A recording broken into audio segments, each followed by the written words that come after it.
hardly anything is known about the group and its members.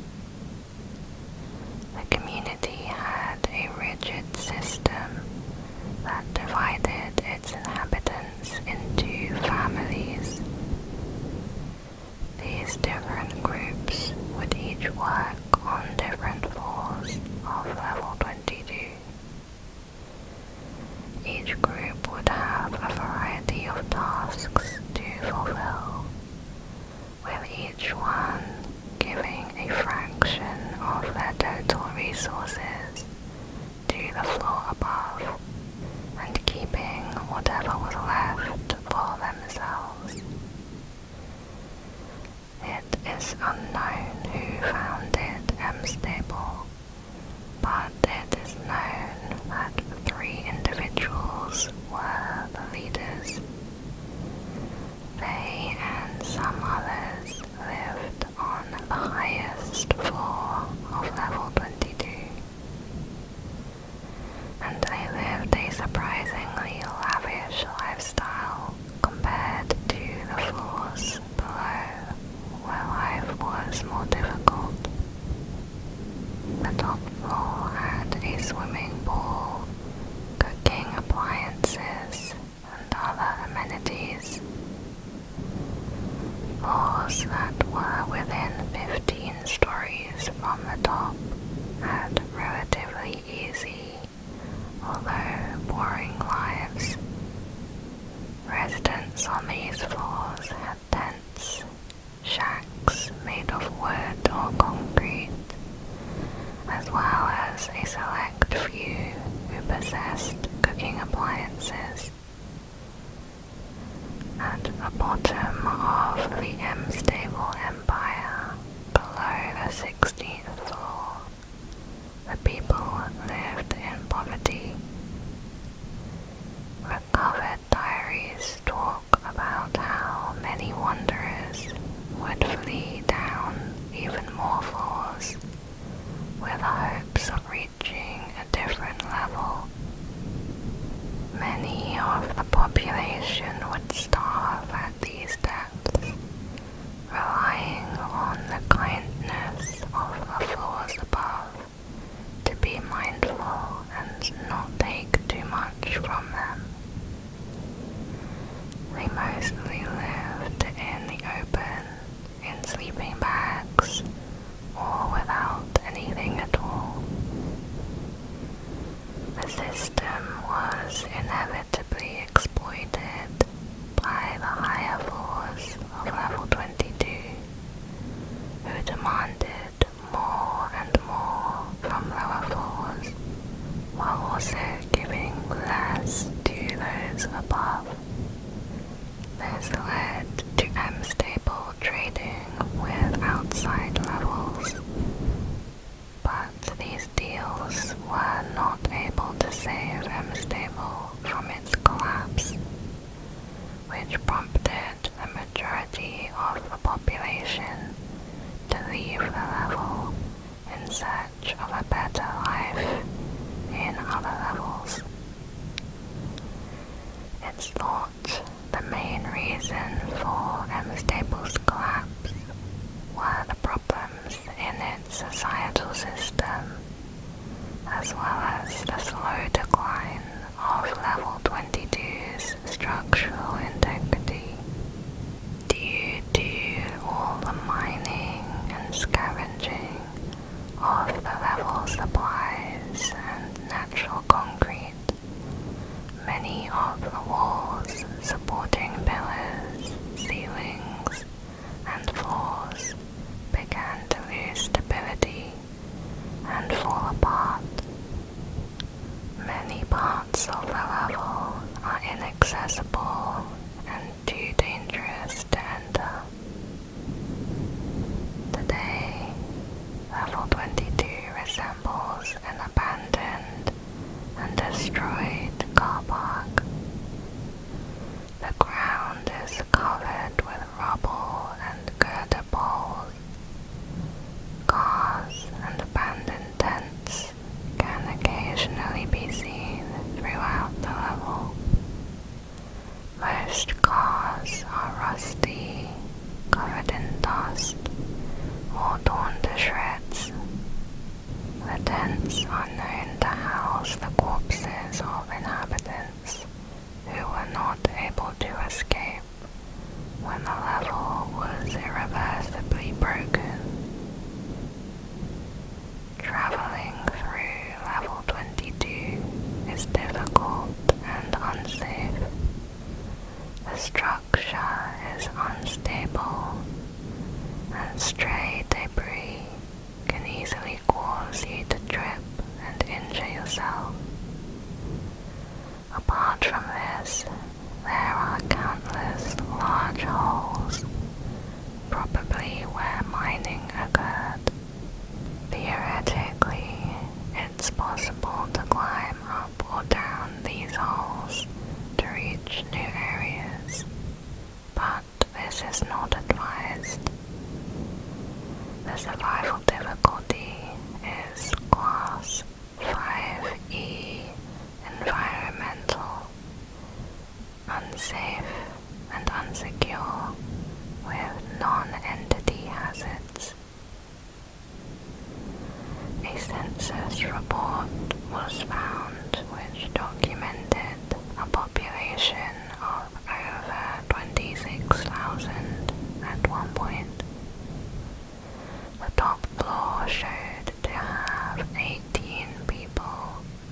It should be noted that the so-called top floor was not confirmed to be the highest floor in the level, but it was the highest floor M-Stable ever occupied. Entrances and exits. M-Stable's initial efforts to close all entrances caused many of the old exits to have been lost or cease to exist, although after the collapse, new exits have appeared. Level 22 can be accessed through both level 21 and level 23.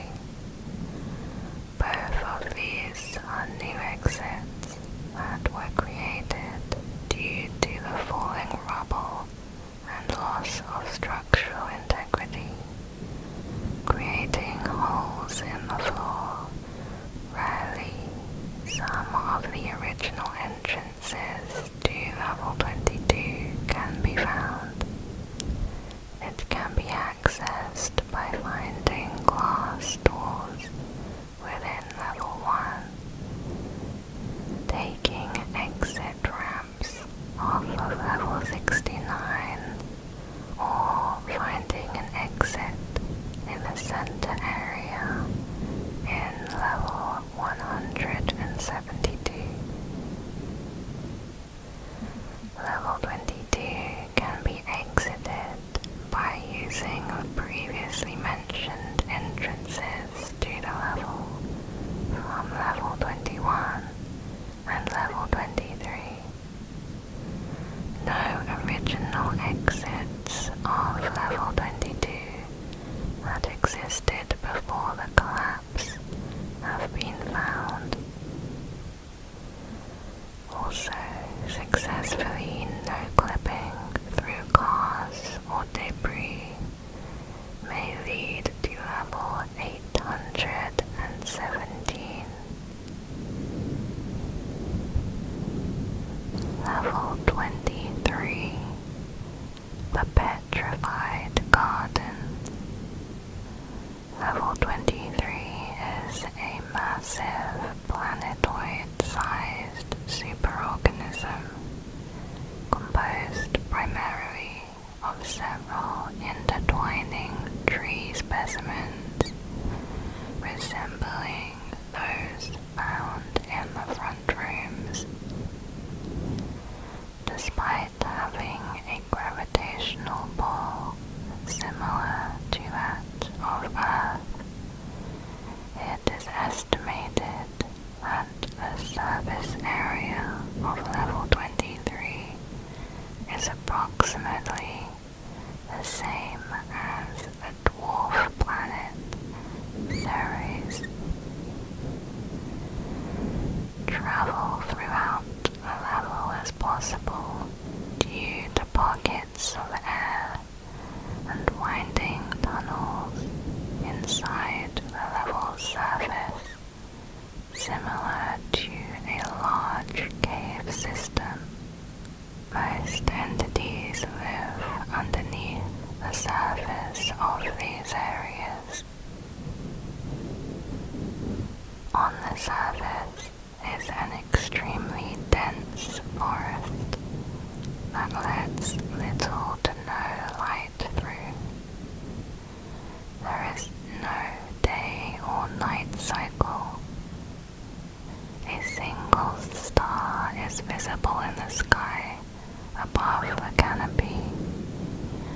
but it never changes its position, no matter where you travel.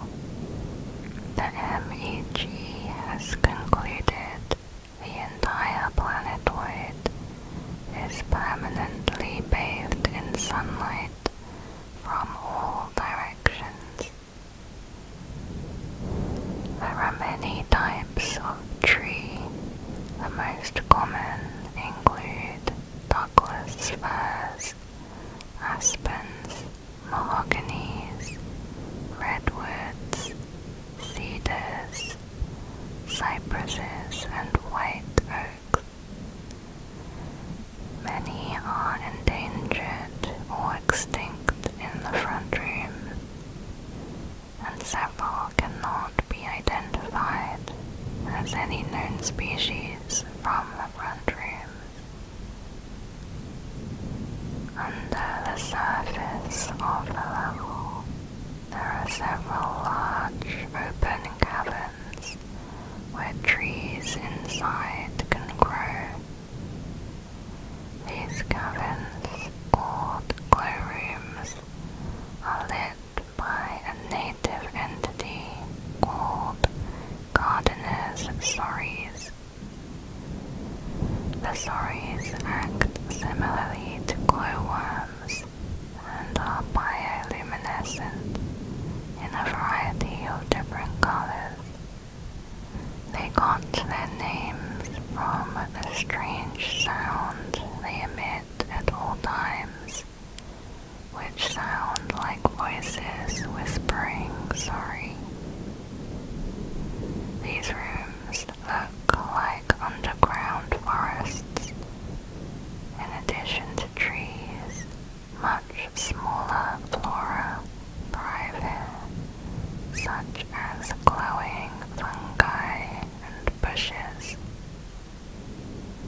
The air is very damp and cool, and these areas contain the highest concentration of entities. Many abandoned ruined structures can be found deep within the forests. These structures are overgrown and covered in moss or fungi. They resemble famous front rooms buildings, but with some unusual differences. For example, there is a pyramidal lighthouse of Alexandria, a spherical Great Pyramid, a square Colosseum, and a triangular Parthenon. Inside these ruins are artifacts that resemble historical artifacts from the front rooms. The most common artifact is pottery. Some paintings and clothes have also been found. One thing these artifacts have in common is that they are significantly worse in quality than their front room's counterparts. Faded, hastily written messages can be found on the walls of these ruins. These words are written in Latin. No buildings resembling anything built later than 1000 AD have been found. A plaque was found at the base of the ruins of the Great Sphere in one of the glowrooms. It has been roughly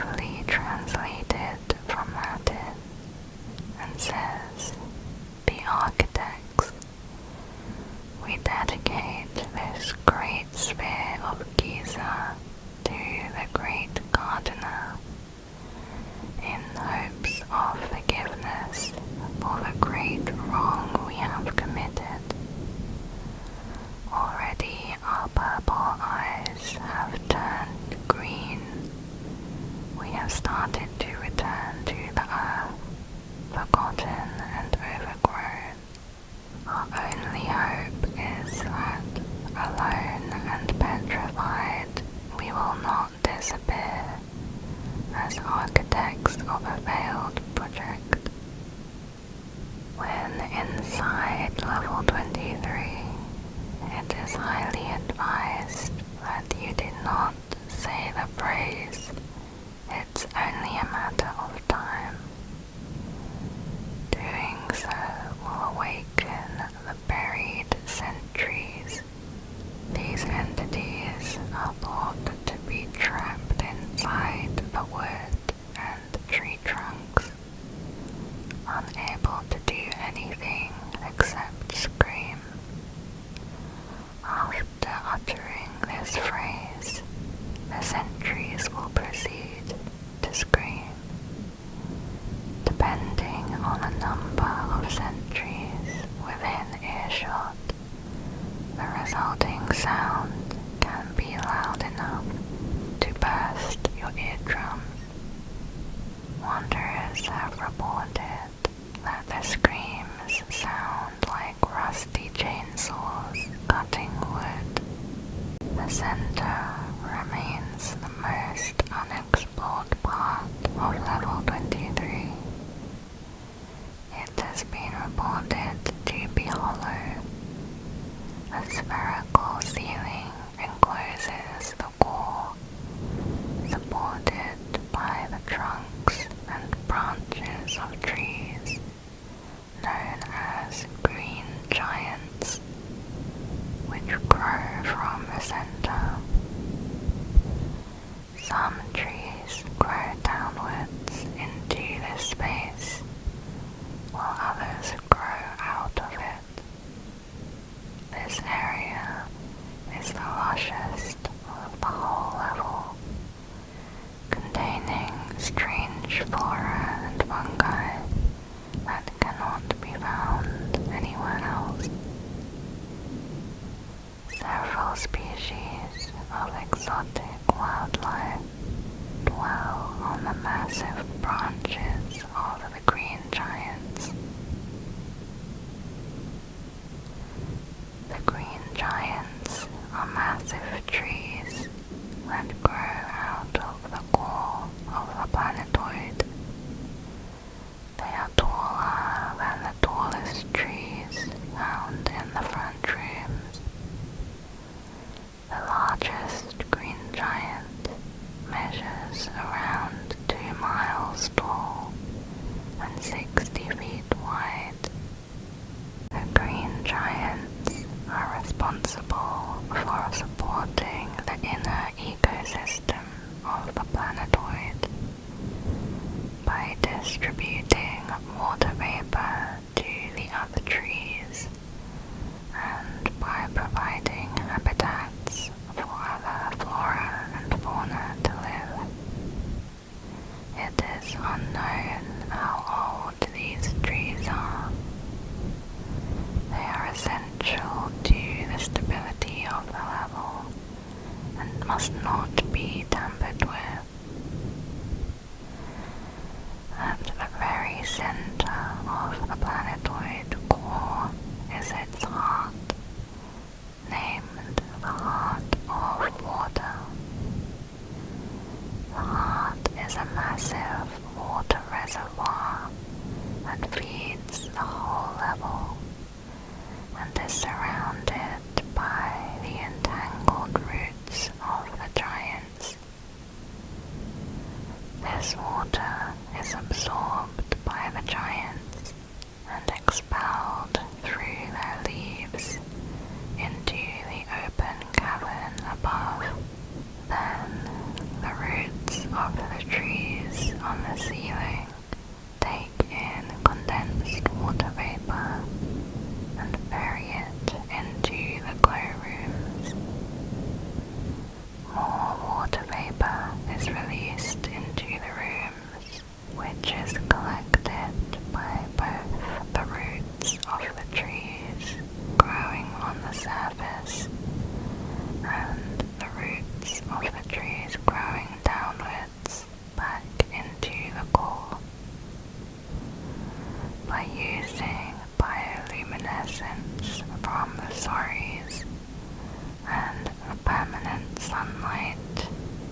are hostile towards wanderers and will try to eat you if they see you nearby.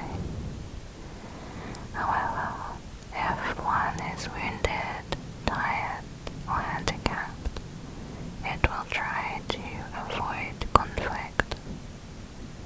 It might be possible to tame a vulp, but this has not been attempted. Vulps create dens in the ground. These dens have multiple levels of security, such as large piles of twigs that make a sound when an intruder tries to come in. These dens have lots of branching and interconnecting tunnels, which vulps have been seen collapsing behind them in order to block predators. They also keep a sort of food stash hidden in the back of the den. Curabita birds. Curabita birds can be found in any level which has both a male death moth population and large empty areas that they can float through. The Curabita birds are relatively large avians which prey on male death moths using their long, sticky tongue to attract and trap them.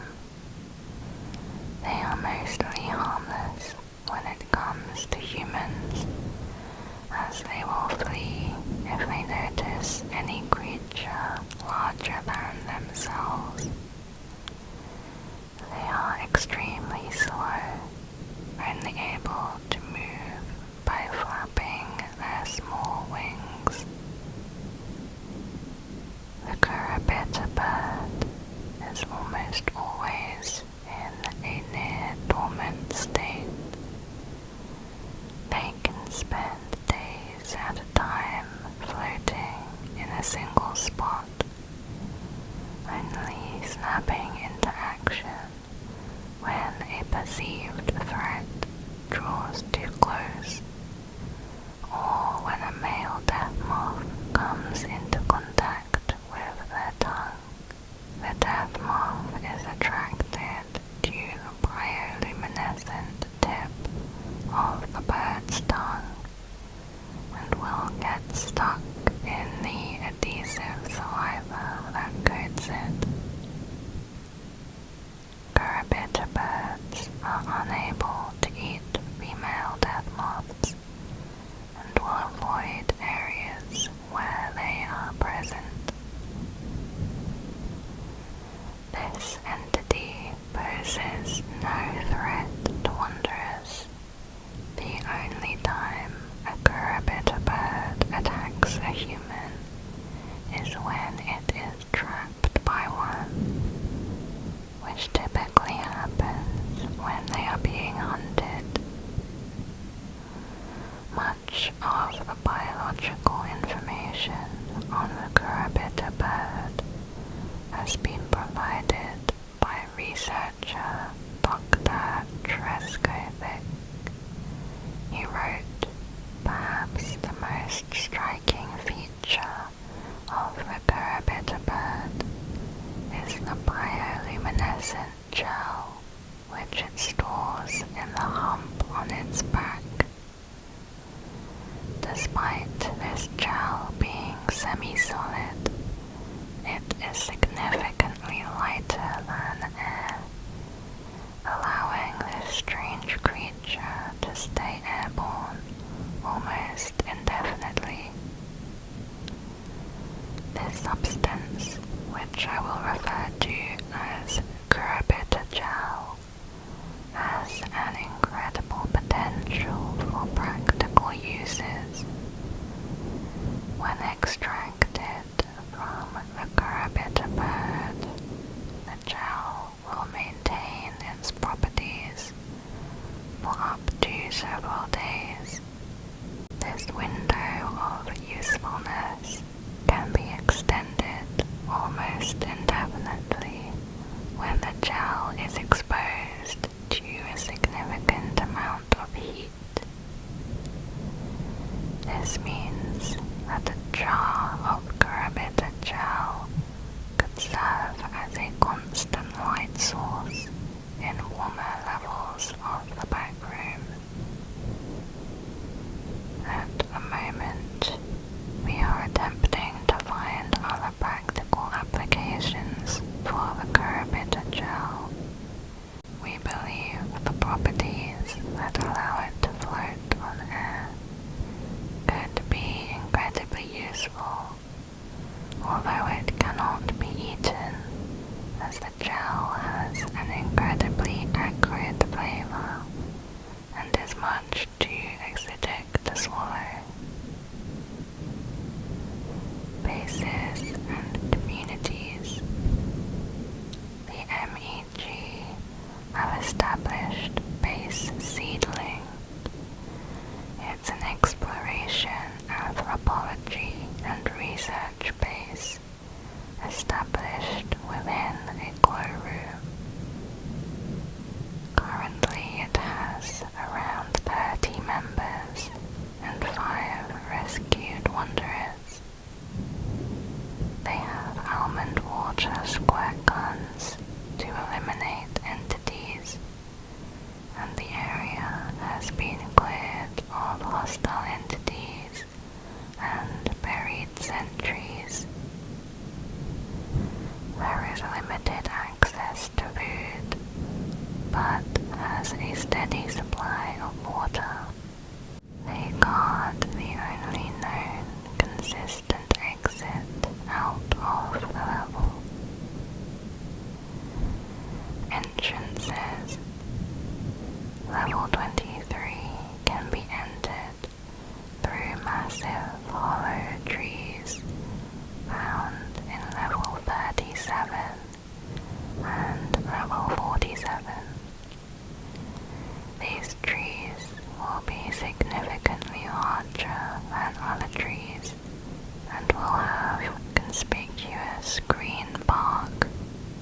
There is another hollow tree entrance in level 135 that will lead to Base Seedling.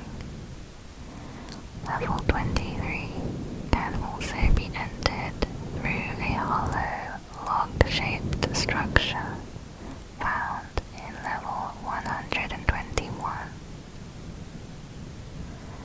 Exits. After entering the water reservoir at the core of the level, you will be randomly no-clipped into the middle of the ocean in either level 7 or level 121.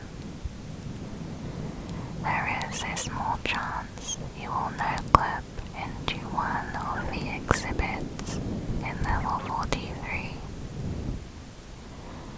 At the center of Base Seedling, there is a hollow tree that will take you back to the level 135. This exit is a two-way entry between level 135 and level 23. Level 24. The Moon. Level 24 was named the study, but most people call it the Moon. This level takes the form of a plastic moon model attached to several other plastic planets, with an LED sun in the center. All models are up to scale. The Moon is the only accessible structure and has an estimated surface area of 14.6 million square miles. None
outpost is called the BNDG Plastic Mine.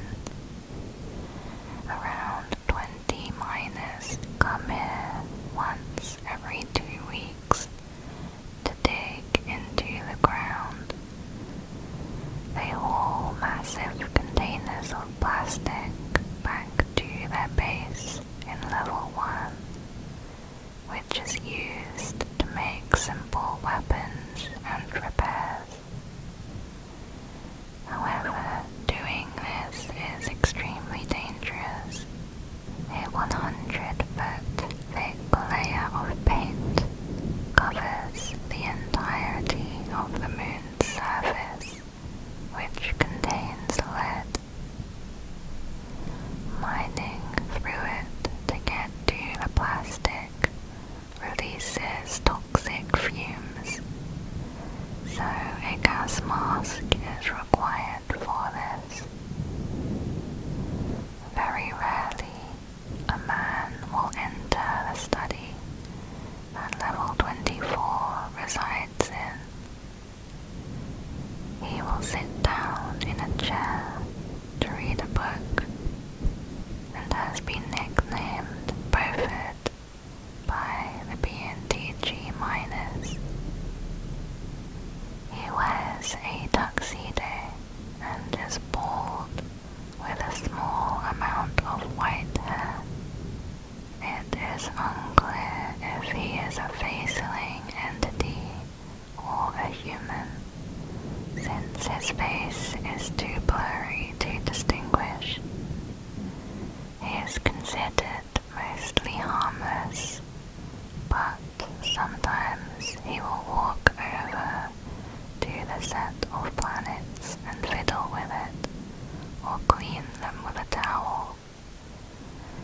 This is very dangerous for any wanderer in level 24, as they could be squashed or killed in these so-called earthquakes. The survival difficulty is a class 1. It is safe, secure, with minimal entities. Entrances. The safest way to enter is through a painting of the moon, found in level 57. It can also be accessed through level 1, but the BNDG has not revealed how this is possible.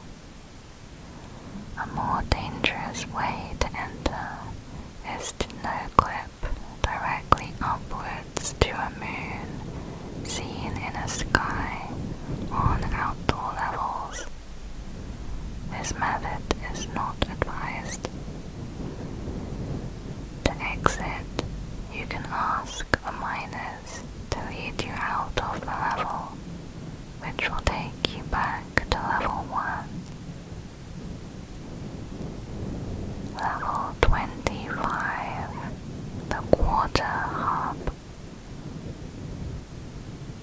Level 25 resembles a long-abandoned, ransacked video game arcade building. It was initially discovered in 2017. The layout of the level is surprisingly small.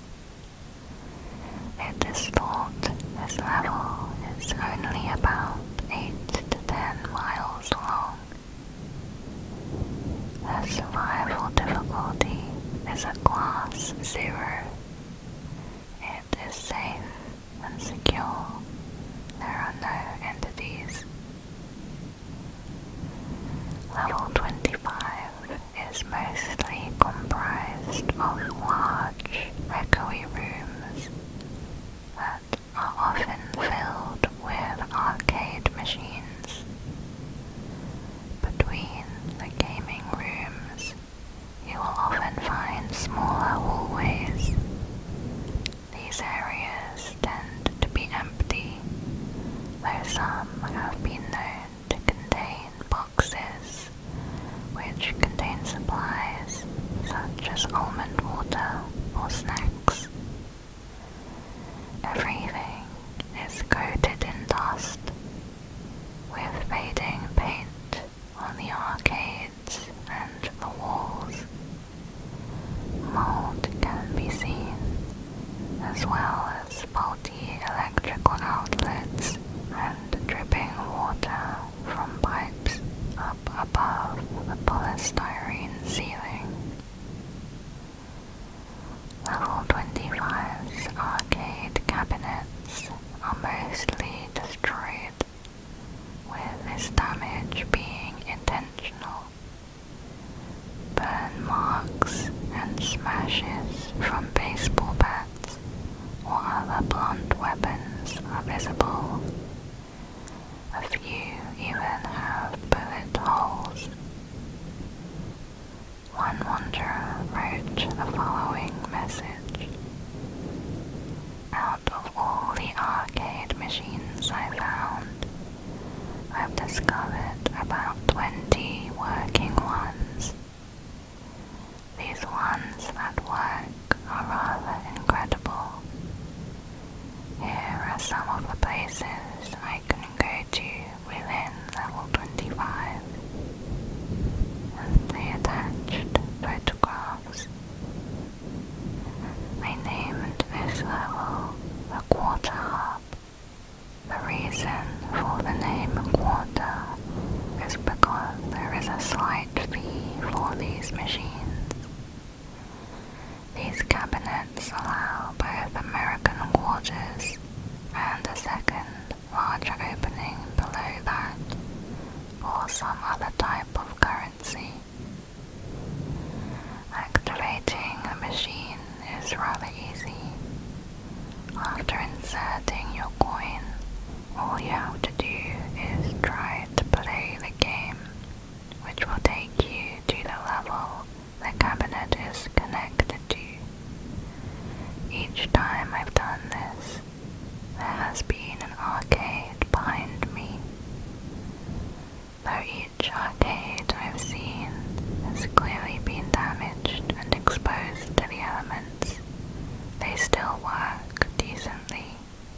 This level connects to many, many others. I did not make these, but I feel that someone most likely did.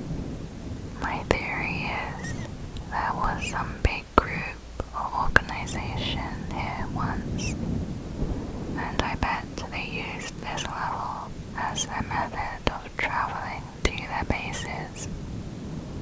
The arcade cabinets seem to resemble those of the early to mid-1980s. The machines that do work, which is about one in every 1,500 machines, will take their current user to a predetermined level of the backrooms. As mentioned by the Wanderer, simply by inserting a quarter into these cabinets and interacting with them, the user will be teleported into another level. Quarters can easily be found within boxes around the level. This trip is not a one-sided connection. Another arcade machine will always be either behind the Wanderer or within around 100 feet of their current position. However, perhaps due to time, the functionality of them can be irregular. The arcade tethered to level 10, for example, has since stopped working because of water damage. There are no known bases, communities, or outposts on this level. Entrances and exits. Entrances and exits are identical, since arcade machines tethered to certain levels